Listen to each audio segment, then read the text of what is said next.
Hello everybody, my name is Collin Blair of Real the Twack TCG, and I am collaborating alongside Team Scrubba of Pittsburgh, Pennsylvania. And on March 24th of 2024, we all went to Cincinnati, Ohio for the Jesters, Cards, and Games for the Edison event, and I placed second place with the most degeneracy of all time, and that is Chainburn. And I would like to give a quick shout out to Team Scrubouts, Brandon McCutcheon, D'Angelo, Taylor, Pallades. I'd like to give a quick shout out to all the friends and family of Latrobe and Derry, the ones who believed in me, and my grandmother up in heaven. I knew you were watching down out at me. So without further ado, and also a quick shout out to the people over in Cincinnati and Jesters, Cards, and Games. Thank you so much. And to prove that I topped, here is the second place prize. This is the first edition Phantom Darkness lightly played Secret Dark Grepher. It looks gorgeous and a pretty penny as well. So with that out of the way, let's get into the deck profile. Now, why did I play this deck? Well, I was talking alongside my friend and Grandmaster of Edison, McCutcheon, and he basically just said, just go for it. And I did. And it proved pretty well. Nobody knew how to play against it. They've been saying that, how can I explain it? My friend McCutcheon thought that everyone knew how to play against it. Apparently not. So, that out of the way, let's get into the deck profile, shall we? For starters, we are playing 3 copies of the Consistency card and Stall card. 3 copies of Cyber Valley. Whenever it's targeted for an attack, you banish it, ends the battle phase, and I draw a card. I could target another monster I control and itself, banish both, and draw a card. This card's really nice. Also, in finals, I did a misplay on it and realized it wasn't a once per turn, and I could have actually won the whole tournament for this, and I could have won the Switch. But you know what? It's okay. 3 copies of Battle Fader. This card is really nuts. Saves your butt, and all that, and it pairs really well with Cyber Valley. So, bread, butter, really good. The MVP of the deck, not this guy, get out of here, not yet.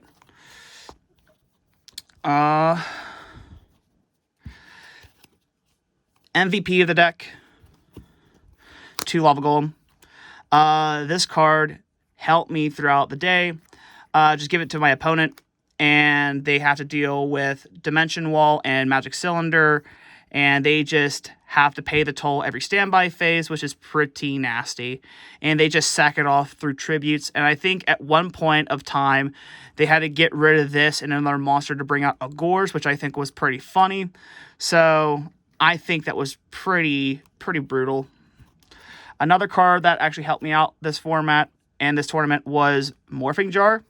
This helped dug through a lot and refill my hand with a bunch of powerful draw cards and burn traps. It came up a handful of times and actually won me games, so I'm happy he came up. And it was pretty nice. And then once again, only came up a few times, and it searched Battle Fader usually. And that's pretty much it. That's it for the monsters, though. That's it. For the spells, we played 3, which is we only played 1 copy of Scapegoat. This card was pretty nasty. Install, and it also helped with the Cyber Valley play. Just target a goat and Cyber Valley, banish both, draw 2. Really good. And the 2 namesake Chain Strike. I resolved this multiple times throughout the whole tournament, and it was pretty brutal. That's it for spells. And now for the 27 traps. We are playing 3 of the Secret Barrel, No Need for Introduction, 3 copies of Just Desserts, 1 Ojama Trio. I wish this card was at 3 in this format, but it's not. 1 Ceasefire. Again, I wish I would read my cards. This counts all monsters on board to burn my opponent. It actually won me the game in the finals because I had Cyber Valley on my board. My opponent was at 19, and they had 3 monsters on their side of the field. I thought I would burn them for 15, but it burned them for 2k. It's good to read cards. Next is 3 Dimension Wall, non-targeting Magic Cylinder. Speaking of which, 1 Magic Cylinder, you have to play the OG print, otherwise you are losing. Then the draw fodder, 3 Cumulative Fortune. This card is goated. 3 less goated card, Reckless Greed. I'm really cautious of playing this card because you are out of the draw phase for 2 turns, which is kind of bummy, but you have to do what you have to do. And then I'm playing a weird ratio of singular draw traps, which is 3 Legacy Yatagarasu and 2 Jar of Greed. Reason being is I've actually spliced this list a little bit with a fella that's been playing this deck with Lava Golem over in, I believe, South America, and then another gentleman by the name of Frog Slicer, who's been playing the Jester's Confit and the Lore build, and I thought that was pretty nifty, but I took a little bit of an idea from him. So instead of playing 3 Jar and 3 Yada, I opted for 3 Yada, 2 Jar, instead of the 3 Roar and the 3 Jar. I did 2 Roar, 2 Jar, and from Frog Slicer, I did 2 Waboku. Waboku actually saved my hide more times than none. So the thought process with Waboku is you can actually activate this on your turn to just kill them on your turn. Because you can't activate this on your opponent's turn. You can't activate this on your own turn. So, it kind of, But this, you just need more names in your deck to just do your whole chain links because, with Accumulative Fortune and Chain Strike, you need different names in deck. That's why I played Waboku instead of, multiple copies of Threatening Roar or Jar of Greed, which that was my reasoning. But anyway, that's it for the entire main deck. Let's get to the tokens side and extra. So tokens, we had 3, the goat tokens for Scapegoat, and then the Ojama tokens, which was Shiny Gibble. Then for the side deck, which I barely went into all day, Caius, barely went into. Thought process with this was it's an out to Jinzo if I had Battle Fader, and it outs Rodocree. Spot removal, plus if I got rid of a Dark Monster, it burns as well. But I didn't go into him all day on the tournament. 3 Sirocco. Only made him once against Blackwing, but I still lost. But I just didn't go into him. 2 Sidras. The process was, again, Jinzo, and it was a free body just to normal summon Cyber Valley to banish 2 to draw 2, which I didn't side him in at all. 1 Grand Mole. Thought process was with this card was if my opponent has a big monster and I just normal summon this, we just have a simplified game state, which was pretty nifty. But I only sided him a couple times, but I never got to normal summon him because he just got deck devied. 2 Twisters, and 1 MST. MST saw more play than the Twisters did, and I only saw Royal Decree once, and I still won for some reason. Heavy Storm, this saw play a couple times. This card got the most play out of the side deck. Out of any card in the side deck, this card got the most play and value. And then Brain Control. Again, barely saw it, but I kept putting it in. So that's it for the side. And then for the extra deck, which we did not go into at any point of time in the tournament.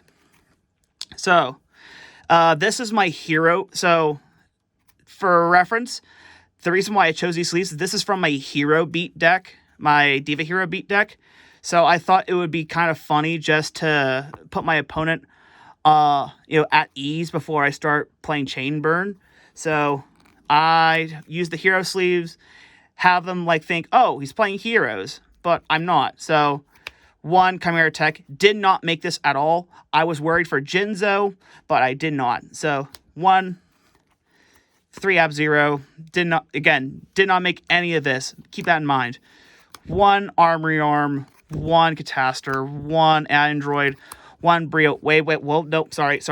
I'm very sorry. Sorry.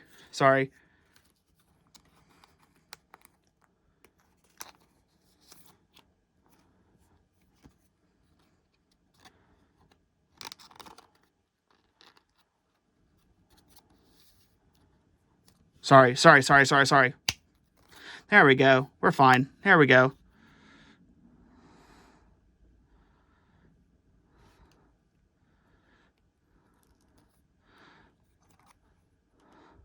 Oh, sorry. Oh, there we go. We're fine. 1 Brionek, 1 Goyo, 1 Black Rose, 1 Stardust, 1 Thought Ruler, 1 Colossal Fighter, 1 Red Dragon Archfiend, and 1 Mistworm, which rounds up the whole entire deck profile. This deck did outstanding for a small roundabout tournament. There was 40 people, and it was 6 rounds before top cut.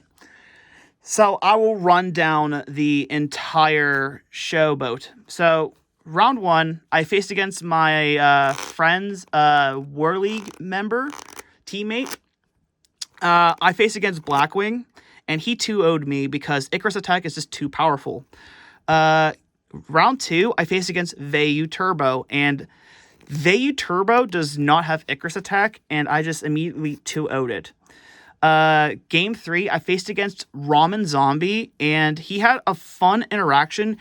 I won game 1, and game 2, I was low on resources. However, I had the most silliest way of killing him by using, Magical Cylinders and, Scapegoat, because this was my only 2 sets, and I had nothing in hand. He had 2 zombies and a psychic trancer, which kept banishing his psychics to keep gaining, but I put him down to at least 3k, I believe, or 35k. He then tried to swing at me for game. I then activate Scapegoat. He took down 3 of my tokens. He took down 3 tokens, had 1 left, and then he proceeds to activate Return from a Different Dimension, halves his life points, so now he is at 1750.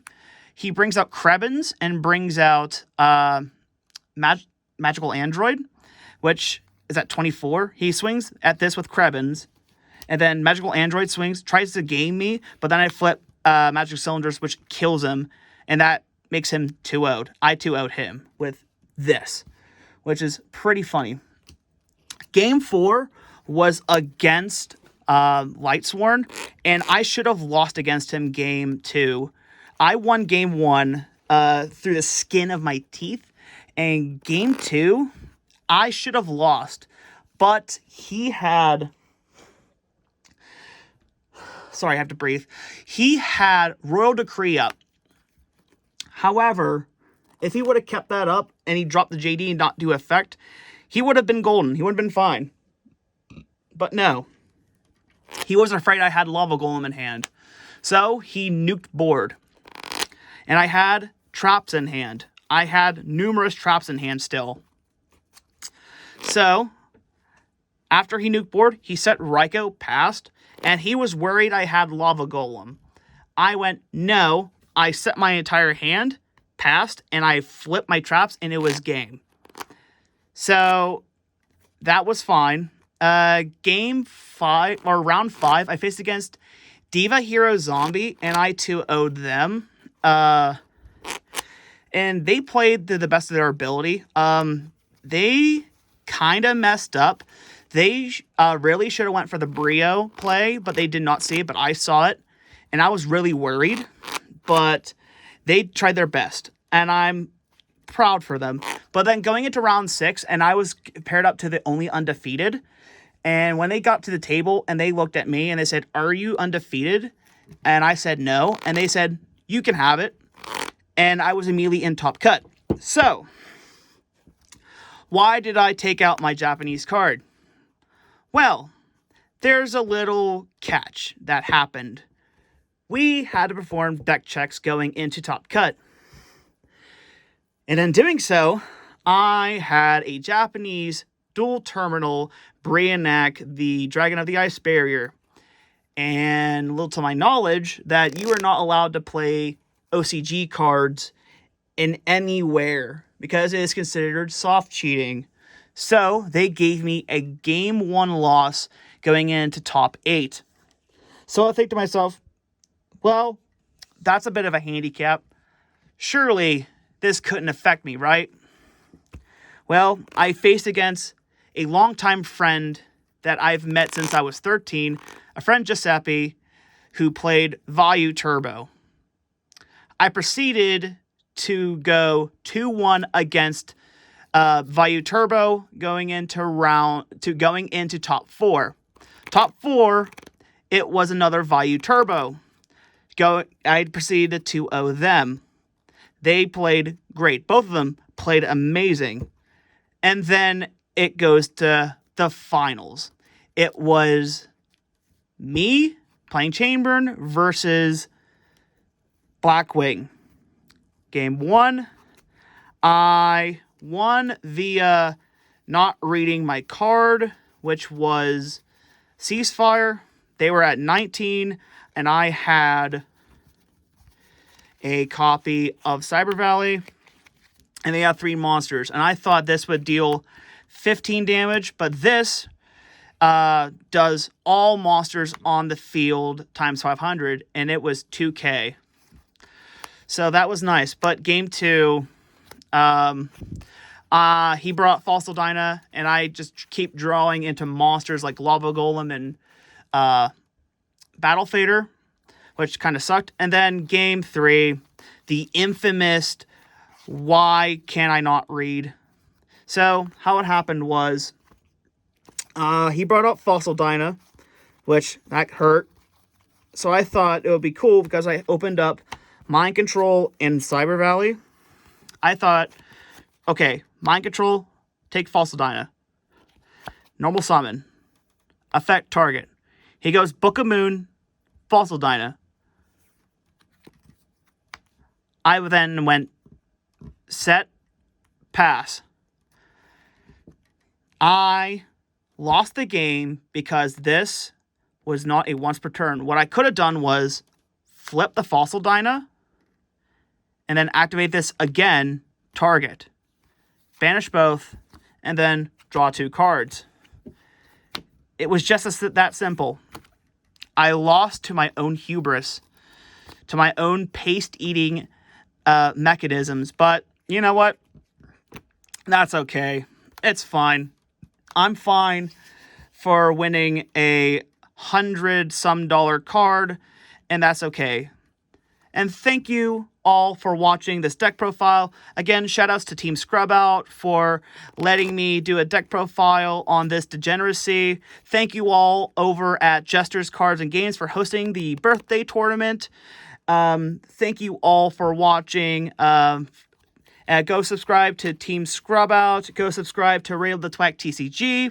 This is Collin Blair from Rail the Twack TCG, and I'll see you all later soon. Bye-bye!